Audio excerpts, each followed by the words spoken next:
మరియా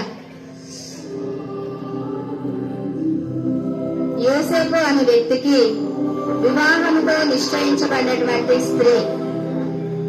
ఆమె ఒక రోజు ప్రార్థన చేయకుండా దయాప్రాప్తురాలైన మరియా నీకు శుభము, ప్రభువు నీకు తోడై ఉన్నాడు. మరియా భయపడకుము, నీవు దేవుని వల్ల పొందితివి. ఇదిగో నీవు గర్భము ధరించి కుమారుని కన్నువు, ఆయనకు యేసు అని పేరు పెట్టెదవు. ఆయన గొప్పవాడై సర్వోన్నతుని కుమారుడు అనబడును. పరిశుద్ధాత్మ నీ మీదికి వచ్చును. సర్వోన్నతుని శక్తి నిన్ను కమ్ముకొనును కనుక పుట్టబో శిశువు పరిశుద్ధుడై దేవుని కుమారుడు అనబడును.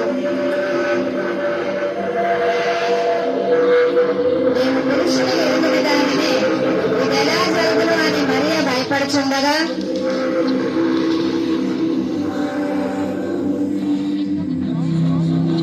ఇది తెలుసుకొనిన యోసేపు మరియను నేను విడనాడదను అని తలంచుకొనుచు నిద్రించగా దేవదూత ప్రత్యక్షమై దావీదు కుమారుడైన యోసేపు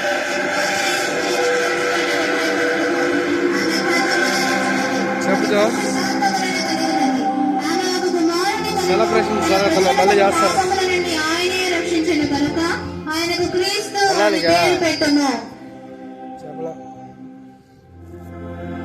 దేవుని దూత మాటలు విన్న యోసేపు నన్ను క్షమించమని ప్రార్థించి మరియను చేర్చుకొనుటకు వెళ్ళను.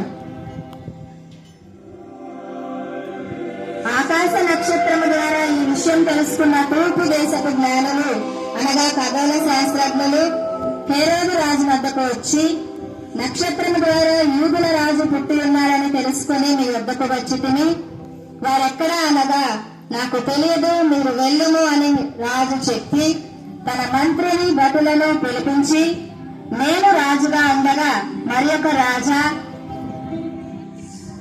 మీరు వెళ్లి 3 సంవత్సరాలకు మగపిల్లలందరినీ సంహరించుము అని ఆజ్ఞ జారీ చేశాను.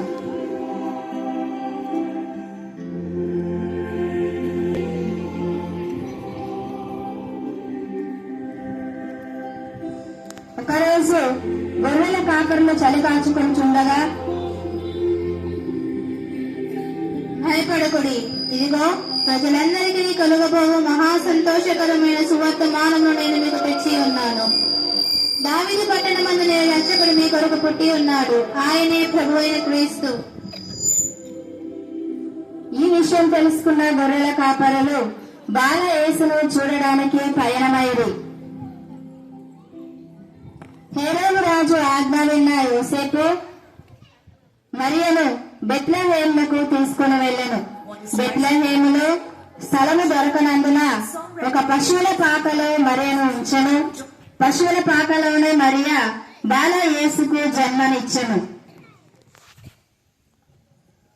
Find Spotify Premium or start a jam where you can invite your friends to create and add to shared playlists, all with unlimited skips and repeats. నక్షత్రం ద్వారా ఆ జాడ తెలుసుకొనిన తూర్పు దేశపు జ్ఞానులు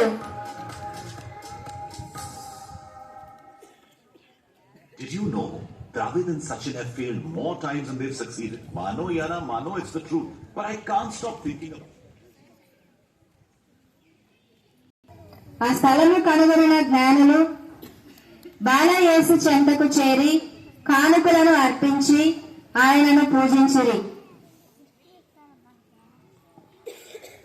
అటు తర్వాత గొర్రెల కాపరులు కూడా బాల యేసు ఎక్కడ జన్మించున్నాడో అని వెతికి బెత్లెహేమునకు చేరి గొర్రెలైతేనేమి, జ్ఞానులైతేనేమి, రాజులైతేనేమి, పేదలైతేనేమి ప్రతి ఒక్కరు కూడా ఆరాధించవలసినటువంటి దేవుడని తెలుసుకొని అందరూ బెత్లెహేమునకు చేరి ఆయన పూజించి ఆరాధించిరి.